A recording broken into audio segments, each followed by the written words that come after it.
Boa noite, pessoal. Estamos começando mais um Fala aí, Jô, aqui pela rede Connect TV.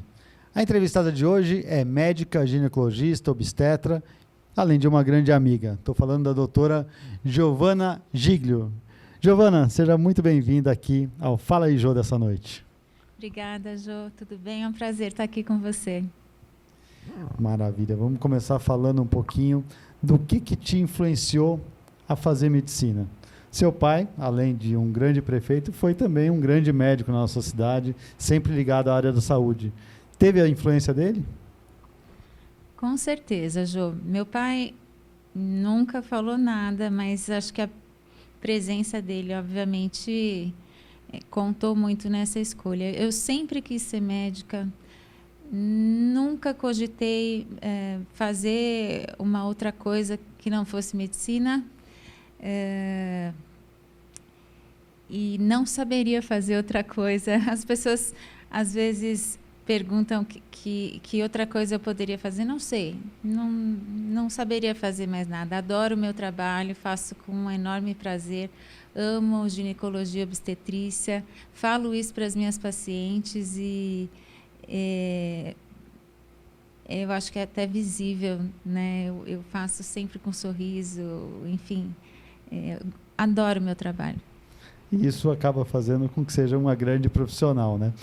E me fala uma coisa, você trabalha pela sua própria especialidade somente com mulheres. Como vai a saúde da mulher hoje em dia?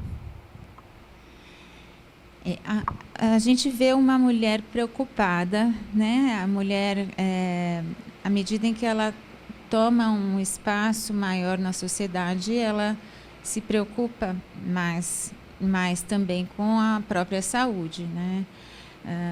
Nós temos programas de prevenção à saúde e isso ocupa espaço na mídia. A mulher vem tomando mais consciência disso, ela quer se cuidar, ela quer estar bem, né? Consequentemente, ela traz essa preocupação, né?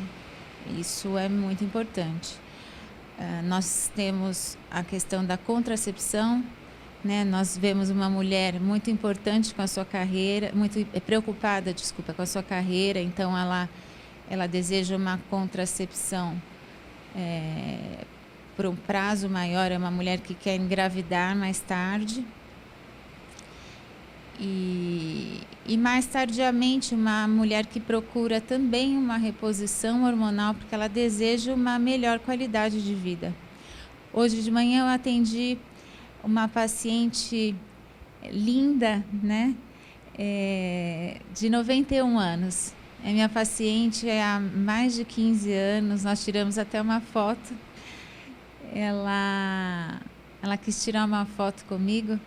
91 anos. Ela está maravilhosamente bem, né? Então, você vê que a mulher de hoje, ela quer viver bem, né? Ela quer se cuidar, ela quer tomar hormônios, ela quer fazer atividade física, quer se alimentar bem, ela quer ter uma boa qualidade de sono, né? Então, ela quer procurar o médico para se cuidar. E as pessoas hoje acabam querendo ter uma qualidade de vida melhor, se cuidam mais, principalmente as mulheres, né? Os homens a gente ainda vê que é mais complicado. Mas você falou da contracepção e aí a gente entra nesse problema da gravidez, né? A gente vive num país que tem grandes diferenças e aí você tem a gravidez precoce em muitos casos, principalmente naquelas meninas mais humildes, que têm menos informações, e também tem as mulheres que, por problemas profissionais, até por crescimento profissional, acabam deixando para ter uma gravidez muito tarde. Como que você consegue balancear isso, tanto para prevenir na adolescência, quanto também para que a mulher não deixe para tão tarde e às vezes acaba nem conseguindo, né, Gi? É um país aí, né, de uma dicotomia grande, né? A adolescente tem vindo mais ao consultório, né? Porque hoje a mãe traz a adolescente ao consultório. A questão ela traz e nem sempre a adolescente quer vir. Então vem aquela adolescente amarrada, né? E aí a consulta nem sempre flui. mas ela vem colher informações e ela vem mais precocemente. Então, nós temos a adolescência dos 10 aos 19 anos, e eu vejo adolescentes mais precocemente instruídas nos dias de hoje, né? Então, a mãe traz. Antigamente, elas vinham escondidas, então elas vinham mais tardiamente, porque elas precisavam de um meio de transporte, elas precisavam de uma amiga que trouxesse, elas precisavam de uma parente, elas precisavam arrumar uma forma de vir ao consultório. Hoje a mãe traz, às vezes entra na consulta, e às vezes elas não querem, tudo bem, mas a gente consegue algum acesso a essa mãe, às vezes a gente consegue pedir licença a essa mãe. Então, hoje eu vejo uma adolescente mais informada, assim, mais consciente mesmo. Então, a gente consegue também abordar métodos contraceptivos de uma maneira ou de outra. Isso é muito positivo. A mulher que deseja postergar a gestação, ela precisa estar ciente desses riscos, da queda da fertilidade que ocorre a partir dos 25 anos e é mais intensa a partir dos 35 anos, e dos riscos dessa gravidez após os 35 anos. Nós temos aí um avanço dos meios de reprodução assistida, que é uma coisa maravilhosa, né? Mas existem também algumas limitações, né? Também com relação à fertilidade. É uma realidade, não é, Jô? E a gente tem que evoluir também, né? É que tem situações que a natureza acaba não evoluindo, né? Então, exatamente. A gente tem que se adaptar exatamente. também a isso, né? Eu costumo até dizer que até a paciência, né? A gente que é pai também, às vezes quando a gente tem filho mais novo, a gente pode não ter tanta paciência, mas a gente tem mais ânimo para fazer as coisas, isso, né? Aí depois já começa a ficar mais... a diminuir. Né? O que eu falo no consultório é o seguinte: não se pode ter tudo, né? Na vida tudo é uma escolha, né? Você tem que usar uma balança, né? E ver para que lado ela pende. Não se pode ter tudo ao mesmo tempo, né? A gente tem que optar. E aí você chega também naquela fase, como você falou, da idade da mulher, e aí ela começa também a ter outras, né, de menopausa, e aí precisa realmente dessa reposição que você falou, né? Aí vem aquela fase difícil, né? Aquela fase dos calores, né? Dos fogachos, da irritabilidade, do sono ruim, né? Da falta de lubrificação. São algumas dificuldades enfrentadas pelas mulheres no climatério. É importante a informação a respeito da reposição hormonal, né? Mas reposição hormonal, Jô, não é para todas, né? A reposição hormonal é para quem pode e para quem realmente vai se beneficiar dela. E, mais uma vez, é a questão da balança.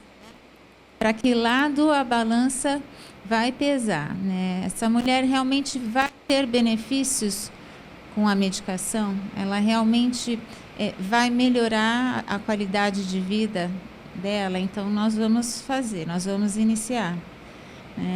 E os resultados são muito positivos, são muito bons. A gente vê mulheres que estavam realmente sofrendo com esses sintomas todos e mudaram, né? Mudaram, ficam mais bonitas, ficam mais felizes. É muito gostoso ver essa transformação. E até porque hoje a gente vive uma era onde as pessoas querem, né, além da qualidade, como a gente já falou, sim, querem ser felizes, né? Claro. Então, isso é importante, porque a mulher acaba não tendo aqueles problemas que a falta dos hormônios causavam, né? Sim. Eu falo que no meu consultório, a minha paciente tem que sair um pouquinho melhor do que ela entrou. Às vezes é só uma palavra, né, que elas vêm buscar. mas às vezes é alguma outra coisa a mais, né? E eu preciso fazer, mas eu preciso fazer algo por aquela mulher, né?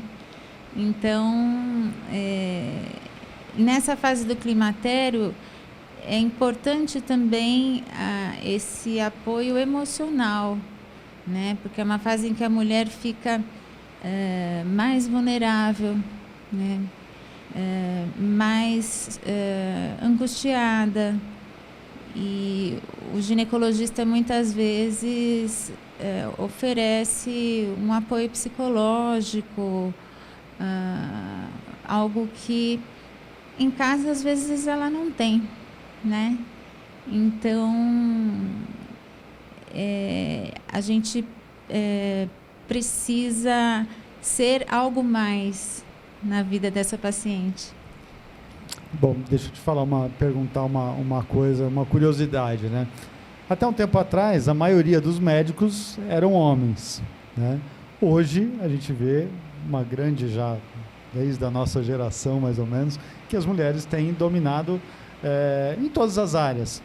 Na tua área, é uma área bem sensível, assim, principalmente hoje, onde se fala muito de abuso, assédio, tem aumentado o número é uma curiosidade, né? O número de médicas ginecologistas em relação ao número de homens, e tem um preconceito das mulheres hoje em se tratarem com médicos homens? Ou você não sente isso? Bom, o número de médicas é maior do que o de médicos já há algum tempo, né? O número de alunas nas faculdades de medicina é maior já há bastante tempo. Até porque as mulheres são mais inteligentes, né? Ah, sem dúvida. Meu pai contava que na classe dele eram 90 alunos ou 100 alunos, eram 5 mulheres, né? Na minha turma, eu sou formada há 22 anos, eram de 90 alunos, acredito que umas 60 mulheres, né? Hoje eu não sei, mas a proporção deve ser mais ou menos essa, né? Então, formam-se muito mais médicas. Na área de ginecologia, eu não acredito que haja essa diferença, não acredito, mas sim, as mulheres preferem as mulheres, eu percebo isso, preferem as mulheres, graças a Deus. Porque a gente viu nos últimos tempos alguns casos midiáticos, inclusive, que acabaram tomando proporções e acabam gerando um certo receio. Infelizmente, porque nós temos excelentes colegas, excelentes ginecologistas e obstetras, e infelizmente essas pessoas acabaram denegrindo, né, a nossa imagem. Bom, pessoal, o papo tá bom, mas a gente tem que fazer uma pequena pausa para os nossos intervalos e já a gente volta com a doutora Giovana Gílio falando muito mais sobre a saúde da mulher.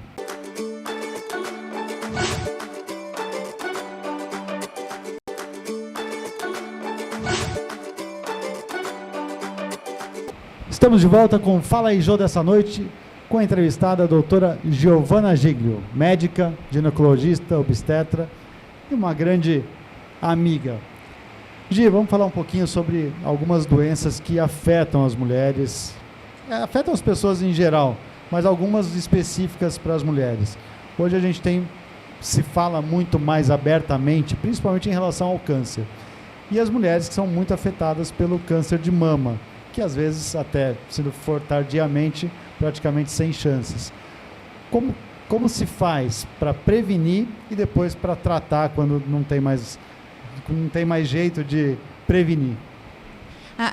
O X da questão com relação ao câncer de mama é o diagnóstico precoce, sem dúvida. Mamografia de rotina e autoexame, né? É inadmissível que não se faça uma mamografia nos dias de hoje, né? Um exame simples, não vou dizer que é indolor, porque não é indolor, mas é suportável. Eu falo que nós mulheres suportamos dores muito maiores que a da mamografia, então dá para fazer uma vez por ano. E o autoexame, né? Que é absolutamente fácil de fazer.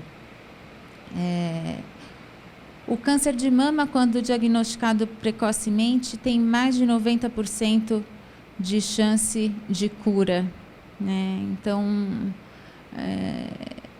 e dá para ter uma boa qualidade de vida pós-tratamento.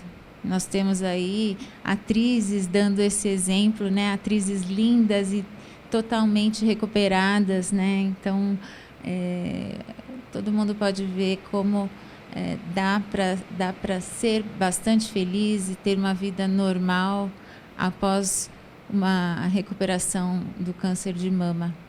Infelizmente, ainda é o segundo tipo de câncer que mata no Brasil. Perde apenas para o câncer de pele. Então, ainda precisa ser bastante trabalhada essa questão da prevenção. Nós tivemos aí há pouco tempo o Outubro Rosa e nós temos ainda muito a fazer, mas nós vamos chegar lá. E o Outubro Rosa foi um movimento que começou e trouxe essa visibilidade também para a causa do câncer, do combate ao câncer de mama, né? Sim, o movimento começou lá fora e a gente segurou essa bandeira aqui também e acho que vale a pena a gente seguir. E existem alguns outros tipos de câncer, na mulher principalmente, que são preocupantes e que não tem tanta divulgação assim e que levam a casos de morte? O câncer do colo do útero, né, que tem diminuído a sua incidência depois da vacina contra o HPV, é importante e uma prevenção relativamente simples, né? E isso eu acho que o câncer do colo, eu acho que isso é importante a gente mencionar.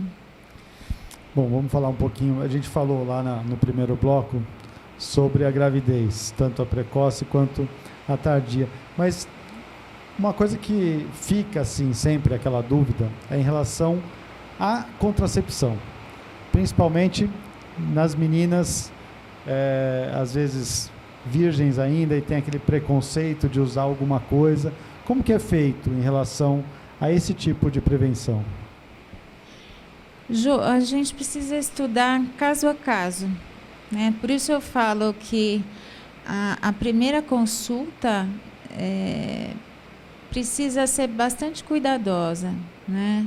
Abordar a adolescente pela primeira vez no consultório não é fácil. Você precisa, numa primeira consulta, explicar o que vai ser feito, se apresentar o seu consultório, colocar-se à disposição.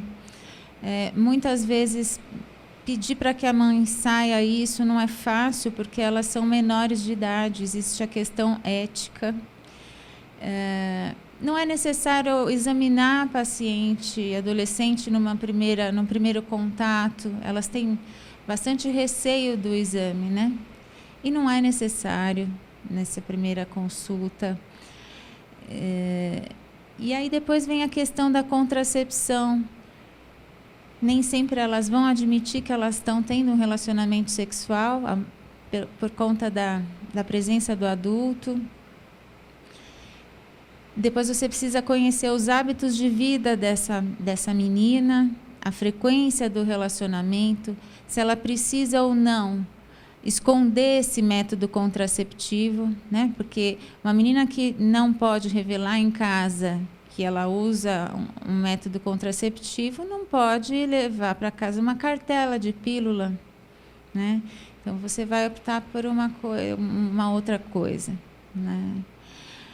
Então precisamos estudar cada caso com bastante cuidado e escolher junto com ela. É importante a participação dela nessa decisão. E aí a gente entra numa outra situação, né, principalmente agora, mês de dezembro, que a gente comemorou o Dia Internacional de Combate à AIDS, que são as doenças sexualmente transmissíveis. E aí entra no caso também da prevenção que elas têm que fazer, que também o parceiro precisa fazer. né? Então, a gente acaba saindo daquele problema só da prevenção da gravidez, mas também da prevenção das doenças, né? Sim, essa é uma outra parte dessa consulta, né? Que é a orientação com relação à prevenção às DSTs, né? Não existe só AIDS, existem as outras doenças. Então, o uso do preservativo é fundamental. Isso não mudou muito, né? Na consulta do adolescente, explicar. E, às vezes, elas fazem aquela expressão de que está chovendo no molhado, né? Não, mas a gente precisa falar. O preservativo tem que ser usado sistematicamente em todas as relações, do começo ao fim. Porém, como método contraceptivo, ele é extremamente falho, então vamos conversar sobre uma outra questão, que é a contracepção. Isso não mudou, né? E existe também o problema para as mulheres adultas, casadas inclusive, que precisa ser abordado também em relação a essas doenças, né? Também, né? Também. E aí é mais complicado, talvez. A gente parte do princípio que todas saibam, mas também é uma questão que tem que ser abordada, né? Por isso é necessário você ter um tempo com a sua paciente no consultório, né? Uma relação que muitas vezes está estragada, né? Esse tempo que você tem para conversar, para conhecer a vida da sua paciente, né? E saber qual a necessidade dela, o que ela precisa conversar, o que ela está querendo, qual a expectativa dela com relação a essa consulta, para que você possa atendê-la idealmente. Agora eu vou te fazer uma pergunta. As mulheres sempre, né, vaidosas, e hoje em dia a gente tem aí uma situação que tem aparecido bastante, que é o chip da beleza. O chip da beleza. Eu queria que você me falasse sobre o chip da beleza. O chip da beleza é um tubinho de silicone, né, um tubinho aí de 3 a 4 centímetros, que contém hormônios. São 6 tipos de hormônio que são escolhidos de acordo com a necessidade de cada paciente. Eles podem ser usados com várias finalidades, menos beleza, né? Então, essa denominação chip da beleza não é ideal. Eles devem ser primariamente indicados para contracepção, para reposição hormonal, tratamento de endometriose, miomas, sangramento uterino e outras patologias. E por que ele ficou conhecido como chip da beleza? Porque alguns desses hormônios têm como efeito adicional aumento de massa magra, diminuição da massa gorda, né? Diminuição do peso quando aliado à atividade física, né? Melhora da pele, melhora da vitalidade. Então, a paciente tem esses efeitos quando usa esses hormônios, tá? A pílula seca a barriga, ganhou várias denominações aí inadequadas, porque nunca nós devemos prescrevê-los com esse objetivo, né? Sempre com o objetivo de tratar a paciente, mas ela ganha esse bônus aí. Então, na verdade, devia ser o chip da saúde, vamos dizer assim. Chip da saúde, que vem como presente aí a beleza. E como que ele funciona, Gi? Você falou que ele serve para contracepção, para reposição. E como que ele funciona? Ele tem uma duração? Eles duram de 6 meses a 1 ano. Nós inserimos lá no consultório com anestesia local. No tecido gorduroso, no tecido embaixo da pele, né? Geralmente no bumbum, né? Ele fica invisível, não fica palpável o paciente vai para casa e tem vida normal. Entendi. E aí vai soltando os hormônios e vai fazendo todo esse bem para a saúde da mulher. Muito bem. Inclusive a parte da beleza. Inclusive a beleza. Mas também tem que ser, né, junto com atividade física. Sim, esses efeitos não vêm assim para as pacientes que não têm esses hábitos. Realmente você precisa fazer atividade física para ter o efeito de aumento de musculatura, diminuição de gordura e tudo mais. Ele realmente não exerce nada sem a atividade física. Mas melhora a pele, melhora a vitalidade, a disposição. E isso realmente é comprovado.